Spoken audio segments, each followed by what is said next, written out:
The empty start. Have you ever walked into a room that's too quiet? I mean, the kind of quiet that feels heavy, like it has its own gravity? That was my apartment last Wednesday.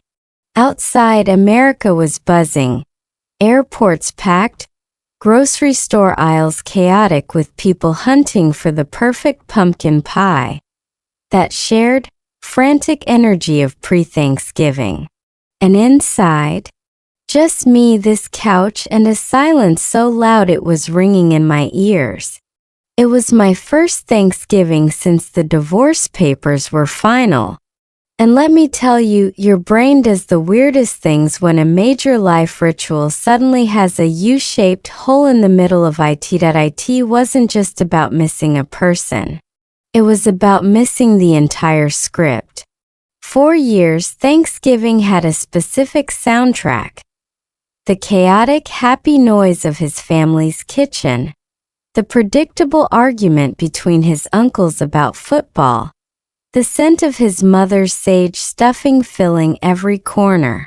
My nervous system had been trained like a Pavlovian dog.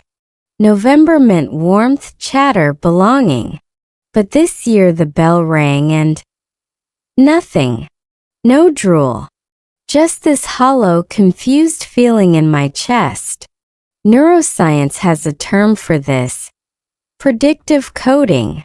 Your brain is a prediction machine, constantly comparing what it expects to happen based on past experience with what is happening.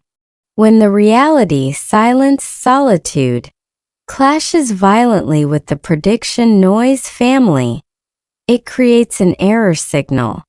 That signal feels like anxiety, like grief. Feels like you've forgotten the rules to a game everyone else is still playing. So I just sat there, staring at my clean, quiet kitchen. The idea of roasting a tiny chicken just for myself felt pathetic.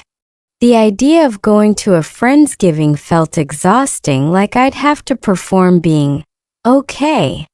And the idea of doing nothing, that felt like surrender. This is the secret no one tells you about big life changes. The hard part isn't always the dramatic fight or the final goodbye. It's the first holiday. The first Saturday morning with no plans. The first time you have to answer the question, "So what are your plans?" And your only honest answer is, trying to remember who I am without that shared calendar. It's in these quiet, empty spaces that the real work begins. You're faced with a choice. Do you let the emptiness define you? Or do you start, slowly, to fill it with something new? Something that is entirely, authentically yours. Even if that something is just the courage to sit in the quiet and listen to what your heart actually wants next. The unexpected invitation. Just as I was about to let the quiet swallow me whole, my phone buzzed on the coffee table. Not a text, a call. And the name that flashed on the screen sent a jolt through my entire body. It was her. My former mother-in-law, Linda. For a full 10 seconds, I just watched it vibrate, my mind racing through 1,000 scenarios. Was something wrong? Was this the official severance call? Taking a breath that felt like diving into cold water, I answered. Hello.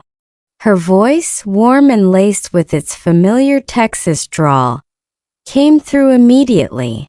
Sweetheart, are you hibernating over there? Or are you coming to get some real food tomorrow?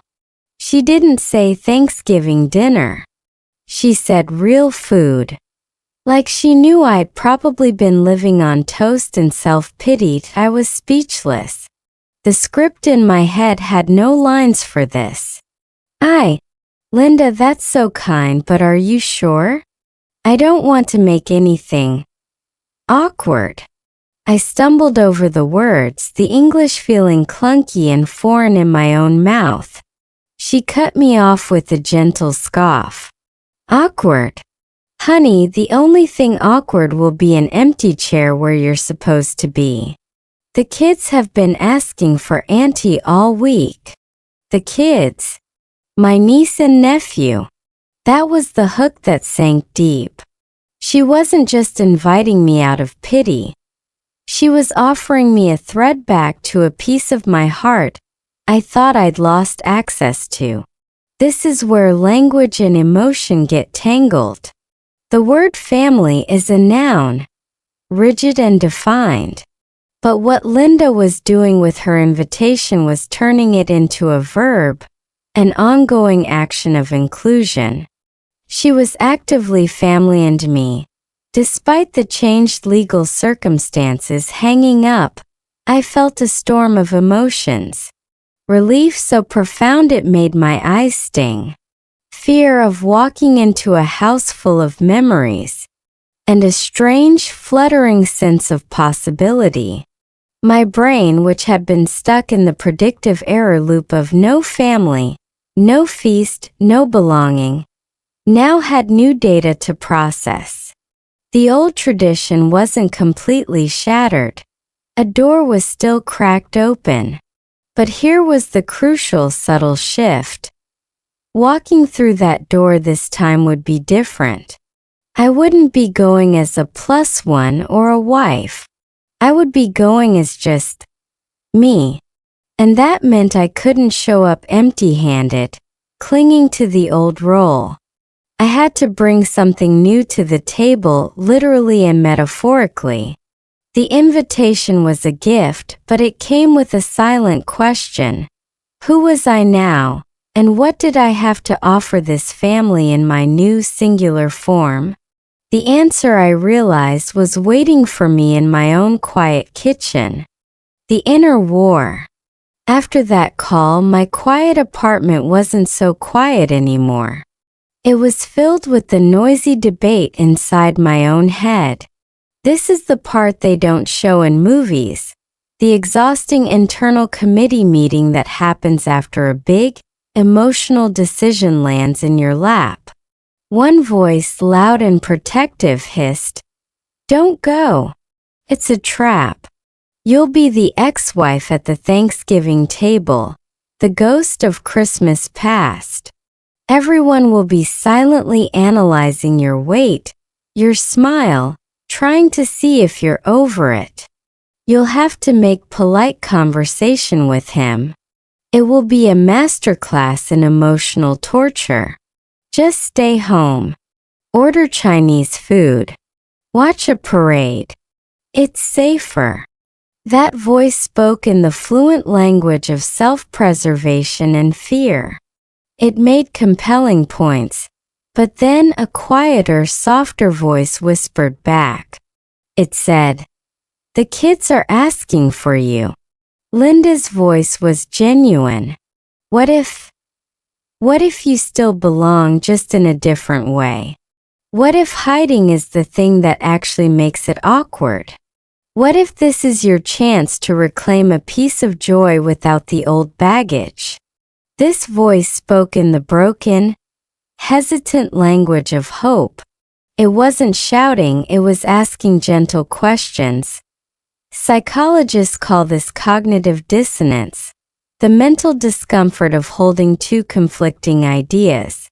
The idea that I was alone and severed from that family, and the new evidence that I was still wanted. My brain had to resolve the tension. I paced my kitchen, playing out scenarios. I imagined walking in, the conversation dying down for a second. I imagined the possible pity in people's eyes. But then I also imagined my niece running up to hug my legs. I imagined the smell of Linda's kitchen, which had always felt like a sanctuary. I realized a lot of the fear was about my own story, the narrative I was telling myself about being an outsider. I was projecting my own feelings of rupture onto them. Linda's call had disrupted that story. The battle wasn't really about going to dinner. It was about which story I was going to believe. The one about loss and isolation, or the one about enduring connection and personal courage? The fear voice was powerful, but it was based on a prediction. The hope voice was based on a new real piece of data, an open invitation. I knew deep down that if I chose fear, the silence in my apartment the next day would feel 10 times heavier. I had to choose the harder, scarier path that led toward connection, even if it was messy. A simple condition. The committee in my head finally reached a verdict, but with a critical amendment. I would go, but I would not go empty-handed, and I would not bring the old familiar thing. You see, for years my assigned dish was the same. Store-bought dinner rolls warmed in the oven. It was a joke, really. "Oh, just let her bring the rolls," they'd say. It was easy, it required no skill, and it fit neatly into my role as the non-cook, the auxiliary member of the family unit. Bringing those rolls again would be a kind of surrender, a signal that I was clinging to a ghost of my old place. Oh, I texted Linda back. "Thank you. I'd love to come. And I'll bring the sweet potato casserole." Now, this was a declaration of war on my own insecurities. The sweet potato casserole was Linda's signature dish. The one everyone raved about. The one with the perfect pecan brown sugar streusel topping. By claiming it, I was stepping onto sacred culinary ground. But more importantly, I was changing the terms. I wasn't asking for my old seat back. I was bringing a new dish to the table, literally. This simple condition became my psychological armor. It gave me a purpose, a project. It shifted my focus from, "How will I survive their looks?" to, "How do I get this topping crispy, not burnt?" There's a language learning parallel here that's too perfect to ignore. When you only ever practice safe, familiar phrases, "Hello, how are you? The weather is nice," you stay in your assigned linguistic role. You're bringing the dinner rolls. But growth, that thrilling and terrifying feeling, happens when you attempt the complex, beautiful signature dish. The idiom, the subjunctive tense, the joke that might not land. You might stumble. It might be imperfect, but it is authentically your attempt. My mission for the next 24 hours wasn't just to make a casserole. It was to practice being a new version of myself in the context of an old world. The kitchen, my new quiet kitchen, would be my practice room. And the recipe I found online? It was my new slightly intimidating script. This was no longer about passive attendance. It was about active, delicious contribution. My kitchen, my peace. The next morning, my kitchen transformed from a place of empty silence into a laboratory of gentle courage. I laid out the ingredients. The sweet potatoes like dusty, orange stones, a stick of butter, brown sugar dark as soil, a bag of pecans. For the first time in this apartment, the air began to smell like promise, not absence. I put on some soft music, not to drown out thoughts but to companion them. The process was methodical, almost meditative. Peeling the sweet potatoes, their vibrant orange flesh a shock of color against the stainless steel sink. Boiling them until they were tender, filling the room with a sweet, earthy steam. This was the opposite of the chaotic, crowded kitchen I remembered. Here there was no one to bump elbows with, no competing opinions on the amount of cinnamon. There was just the simple sensory focus of the task. Psychologists call this state flow. When you're so absorbed in an activity that self-consciousness melts away. My brain, which had been a storm of anxious predictions and painful memories, quieted down. It was now occupied with the tactile reality of mashing the warm potatoes, feeling for lumps, melting butter in a saucepan. I was not thinking about being an ex-wife. I was thinking about the consistency of a mixture. And then came the topping. Melting butter with brown sugar, toasting the pecans in a dry pan until their nutty fragrance bloomed, stirring it all together into a crumbly, fragrant streusel. My hands were busy, but my mind was clear. This is the hidden power of a simple creative act. It forces you into the present moment. It's a form of mindfulness where the stakes are deliciously low. Every sprinkle of salt, every stir was a tiny declaration. I am here. I am capable. I am creating something new. The English language filled the space not as a lesson, but as a gentle soundtrack. The lyrics in the music, the quiet voice in my own head narrating the steps. This was practice, but not the grueling kind. It was the kind where you forget you're practicing because you're simply doing. The casserole came together, a layered testament of orange and gold, ready for the oven. As I slid it in, I felt a quiet pride. It didn't matter if it was perfect. What mattered was that I had chosen to make it.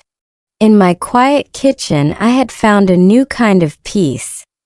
Not the peace of absence, but the active, creative peace of building something from scratch, for myself to share on my own new terms. The familiar door, a new heart. Walking up to the familiar house, my hands were cold and clammy around the warm casserole dish. It felt like a shield and an offering all at once. The porch light was on, casting the same yellow glow I remembered. I could hear the muffled roar of conversation, the burst of laughter, the clatter of dishes, the symphony of Thanksgiving. For a second I froze on the doorstep, the old script screaming in my head. You don't belong here anymore. But before I could ring the bell, the door swung open. It was my niece Mia, now 7 years old, her eyes wide. "Auntie!" she shrieked, throwing her arms around my legs in a tackle hug that almost sent the casserole flying. That single, unfiltered, joyful word, "Auntie," shattered the awkward script completely. It wasn't laden with history or pity. It was pure present tense recognition. Then Linda appeared behind her, wiping her hands on a towel. She didn't offer a careful, sympathetic smile. She opened her arms. "You made it. Let me get that from you, sweetheart. And it smells incredible." She took the dish, her eyes meeting mine with a warmth that held no shadows. The entryway was the same messy pile of shoes, the same family photos on the wall, including a few I was still in, I noted with a pang. But the emotional atmosphere was different. I wasn't greeted as a returning ghost, but as an arriving guest of honor. My former father-in-law, Bill, emerged from the living room. "Well, look who's here. Come in, it's freezing out." He clapped me on the shoulder the same way he always had. The normalcy of it was disarming. And then I saw him. My ex-husband. He was by the fireplace holding a drink. Our eyes met across the room. There was a second of suspended animation. Then he gave a small, tentative nod and a half-smile. I returned it. And that was it. No drama. No sweeping music. Just a quiet acknowledgement that we were both here, in this space we once shared, now orbiting in separate spheres. The world didn't end. In fact, the conversation in the room, which had dipped for a millisecond, swelled right back up. I was guided into the kitchen, handed a glass of wine, and immediately absorbed into the chaos of "Can you stir this? And taste this gravy, tell me if it needs more pepper." The language being spoken wasn't the careful, diplomatic language of divorce. It was the loud, overlapping, affectionate language of family. I was being spoken to in that language, and I found to my own surprise that I could still speak it back. The new dish and the honest truth. The moment of truth arrived when Linda, with a conductor's flourish, placed my casserole dish right next to hers on the crowded dining table. There they sat side by side, hers a known masterpiece of tradition and mine a hopeful newcomer. My heart hammered against my ribs. This felt more exposing than any conversation. As we passed the dishes around, I held my breath. My brother-in-law, Mark, a man of few but blunt words, served himself a generous scoop of my casserole. He took a bite, chewed thoughtfully, and nodded. "Okay, this is dangerous," he announced to the table. "Linda, you've got competition. This topping is next level." A wave of laughter and agreement went around. Linda herself tried it. She pointed her fork at me, a smile playing on her lips. "You use freshly toasted pecans. I can tell. And a touch of orange zest? That's sneaky good." She wasn't threatened, she was impressed. She was, in her way, welcoming me into the guild of family cooks. That simple, honest praise was a lifeline thrown directly to my soul. It wasn't polite applause for effort. It was genuine recognition of the result. They weren't celebrating me for showing up. They were celebrating the sweet, crunchy, perfectly balanced dish I had created.